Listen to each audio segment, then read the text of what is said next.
गोविंद हरे मुरारी, हे नाथ नारायण वासुदेवा.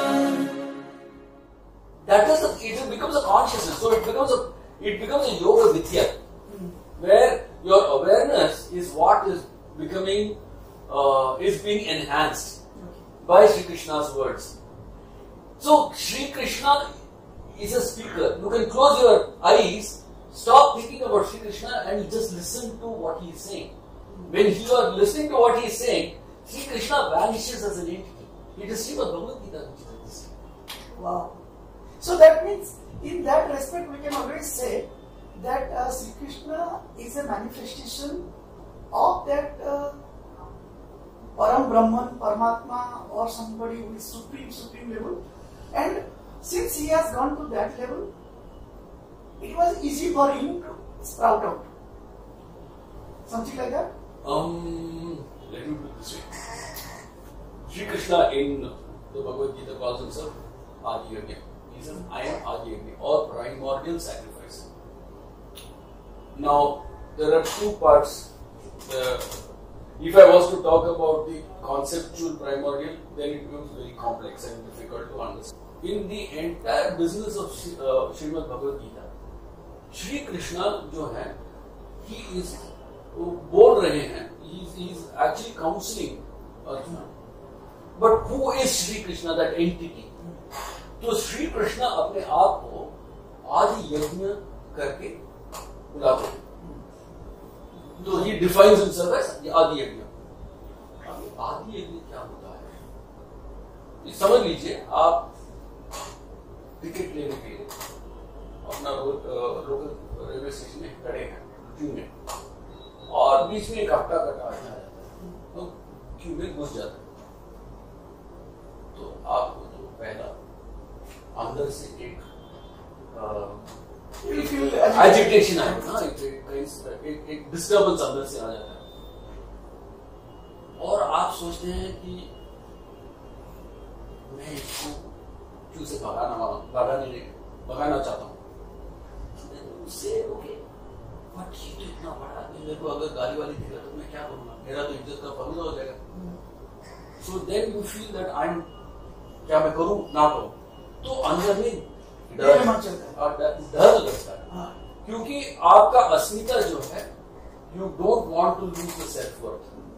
वो self worth के ऊपर आपका पूरा living, your entire existence is based on that self worth.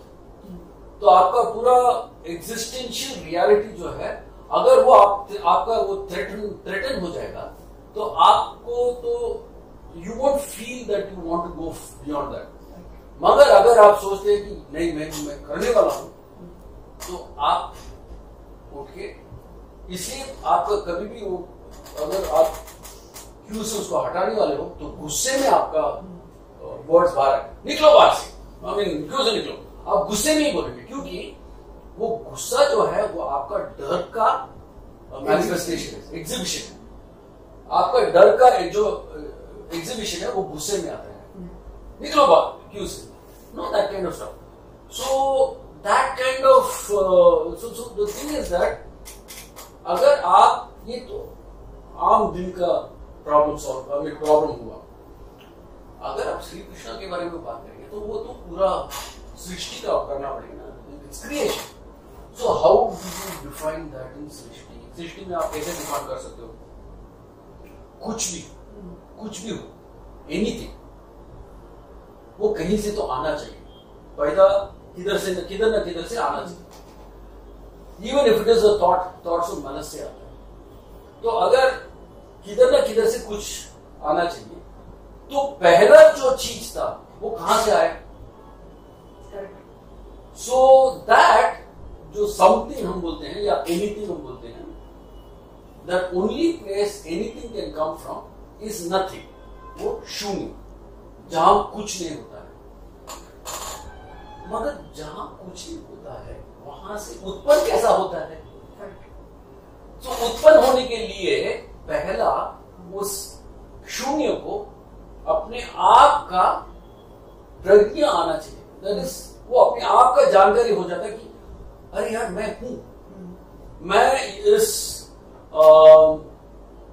कुछ तो हो रहा है, मैं हूं।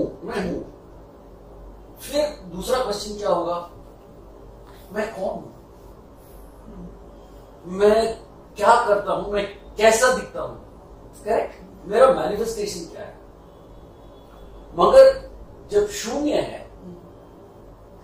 तो वो जो सोच है वो अपने आप को कैसा मटेरियली कुछ सृष्टि बनाएगा, तो अपने आप को सैक्रिफाइस करना पड़ेगा। उसको यज्ञ बोलते हैं, सैक्रिफाइस को यज्ञ बोलते हैं।